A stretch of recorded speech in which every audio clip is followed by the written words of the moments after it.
Hey, it's Storytelling Ron, and I apologize for not putting a talking video out. I've been so busy with Kickstarters and just dealing with all that, learning about it, and then setting up my website, moving my Patreon over to my website. So I'm doing that right now. But I just want to do a little quick video on a couple of things that just been percolating in my mind. Try to get this video uploaded pretty quick. Whew, a lot of D&D stuff happening. But so the two subjects I'm going to talk about are miscuing, joking online, like sort of players miscuing or jokes or and the weirdness of that. And then the other thing is DMs cheating. Like, can DMs cheat? Okay. So the first one about jokes. So I watched back some of my videos, and then I even watch other people's YouTube playthroughs online, and I noticed too some players will do a joke and then nobody hears it, and it kind of brings that player down maybe a little bit, or it feels a little stultifying, whatever the term is. So as a DM, I want to encourage you to, one, watch your playbacks, your playthroughs, watch them again after you put them together or put them up. Actually watch a few of those and just to see, because for Storm King's Thunder, I'll watch them and then I'll see like one of the characters or players, several of them will make jokes, and we can't all catch those jokes because I'm always looking at different things when I'm doing that, and then we're all talking, or there's always a miscue or whatever. And I've encouraged them. I told them, afterwards. I saw you did that joke, and I didn't hear it. So I would definitely, if you're playing online, especially watch your stuff again. While you're doing the dishes. And a lot of them, I'll hear them say a joke and no one responds, and then I'll look back and see the, it's kind of, it can be kind of, when you say a joke and no one hears it, it's kind of, or you basically think that they think you're bad, you're a terrible joke. It's a terrible joke or whatever, and then they ignore you. But the more the truth is that we just didn't hear it, or a lot of times too, I as DM, I'm in motion and explaining something or doing something, and they'll say a joke, and I might hear it, but I just don't register it in my brain, and I have to keep going because something else is happening or whatever. So I encourage them to say jokes. We got to have fun and not to feel. I definitely want them to know that even if no one responds to the joke, that I still want to encourage that players make jokes. Don't get too crazy with it, but have fun with it. And I hate puns. I hate when I listen to playthroughs, I hate when the players like go off on these puns. But then in my own games, I get caught up in it as well. So now I get it, and I try to encourage them to joke. But we still got to play, and let's have fun the right way. And but I will bring up the miscued jokes in the previous episode, in the next one, and talk about it and laugh and crack up with them, and just to encourage them.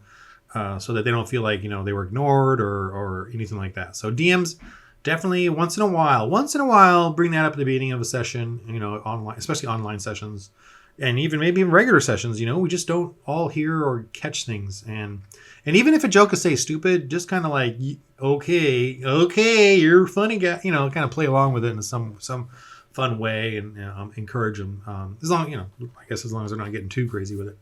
So that's my just babble on that, just to remind you DMs to make sure all the players are comfortable with saying jokes, and even miscued or misread jokes, and obviously it should be family friendly kind of jokes, not nothing too crazy, in my opinion. So the other thing is DMs cheating, and I want to encourage you DMs to realize you can cheat. It's very important that you cheat or adjust anything, spell slots of your NPCs, changing your traps or changing your whatever you want to do. However, my advice is to not cheat in the sense of making it that much harder. And also I cheat on dice and everything. And I do it because I rarely cheat on dice actually nowadays. I go ahead and let that happen. But I do cheat I make the NPCs a little smarter, a little more challenging, or I'll dumb them down if I think, wow, they're really going to kick their butt. So, but I don't do it in the sense of the players got one up on me, and then I try to cheat by, okay, I don't want this NPC to die that quickly. I want him to really hurt them. But they did something that countered my NPC. I would suggest you not cheat that way, and they can read you. They can read you when you start cheating that way. And they can almost read you when you cheat anyway, but as long as you're cheating in a way that it sort of increases the fun as opposed to making it harder for them, especially when players are on a roll and they know they did something that really countered your creature, your encounter, your NPC, and they beat it, and you didn't get to do all the things you had planned. Don't cheat to then get to do those things. Just save it for the next encounter. Just admit, oh, you got, like I once in one of the games I had a whole sheet of like the NPCs and what they did, and the characters just beat them, and I just crumpled up the pair. I'm gonna use this for later, and I used that was my ongoing little joke, and that was great. It made it fun.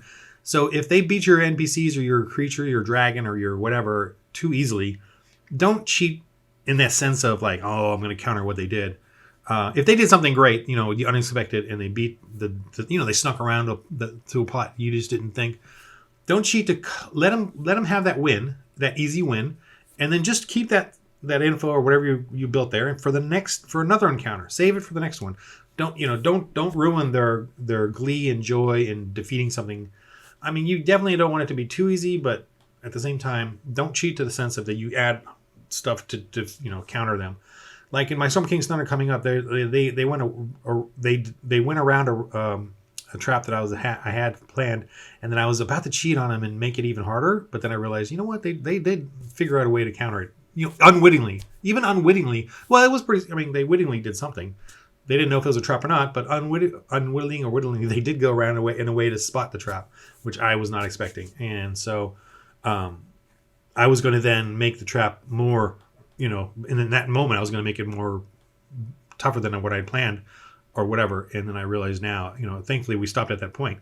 So, but now I realize I can't do that. I got to let them, if they beat that trap or exposed it, that too is fun. If they expose a trap and defeat that trap in a way that really ruins your prep, that's, you don't have to know, they don't have to know that part, but they do have to know that they defeated something, and that makes it exciting, the game more exciting for them anyway. So cheating is good, but it's not good when you cheat because they countered and really changed up, your thing. Cheating for me is just keeping that tempo, that level of challenge right where you want it. And if something gets too easy, not because of their smartness, but because if they're just cruising along regularly and it's too easy, I will bring it up. But if they do something smart and it makes it too easy, they deserve the win. So let it go, and generally though, when I cheat to help them, to survive something. I think that is too hard or I don't like to let them die because I know I made it just too hard for them, or they just, another thing, and we're for players that say don't really prepare well or don't do stuff. You got to think about the climate of the situation. Like, is it a one-off game where they just don't know what the heck, Then I would say even if they don't prepare, you got to go easy on them, because a one-off game is that, and they just don't know. They don't have the build-up of preparing their characters. Or if it's a game where, especially where you missed a week or 2 or 3 and you get back into it, and they just play stupidly, I would give them a break because it's been a while. And they're not right there in the game, as the characters doing the smartest thing, because they're living their lives, and then they return to the game. They're not prepared to remember everything. So you need to go easy on them, let them backtrack and prepare some stuff or whatever. Give them some outs because they're just not prepared, and you need to give them that because we all have our lives and blah blah blah. That they're not right in that game. You got to let them warm up a little. So there's my advice on DMs cheating or changing things around them, and now they're redoing the sidewalk outside. So they're the city's demolishing the old crusty Hollywood sidewalk and putting in a new one. So that's that noise. But all right, so I'll end it here now, and that was just my little quick video. And I just want you to know, if you want to support me or check out, I'm going to really try to build up a little like social media I have a Wix.com type of website. It's all through Wix, so it should be secure and safe. But it's got like a little subscription and Patreon type thing going on that I want to do, and I love doing it on there. Patreon, I just, I was growing. I felt like I had potential to grow there. It was great, but I didn't like Patreon the way I had to just line everything up, and it felt very clunky to me, and I want a website where I can put things just all over the place. It's kind of messy, cluttery, and I'm working on that now to put up all my minis and everything so you can see everything in a cool way. And so there's going to be a membership subscription, $3 a month. And I'm going to try to put as much stuff, and you guys can. And there's even a little social media thing in there, like a little group chat type thing I'm setting up. And I'm going to try to put some more videos in there, like these kind of videos. And any questions you have or any subject matters you want, I'll do a video on that. And pretend I know what you're talking about. So there's going to be all that. So join as a member if you'd like on my storytellingron.com. I'm kind of excited about that. I'm still working on the Kickstarters, and I'll make some of that stuff available in the thing as well. Anyway, so that's that. And thanks for listening. And that was it. Just my little advice for you guys and on YouTube.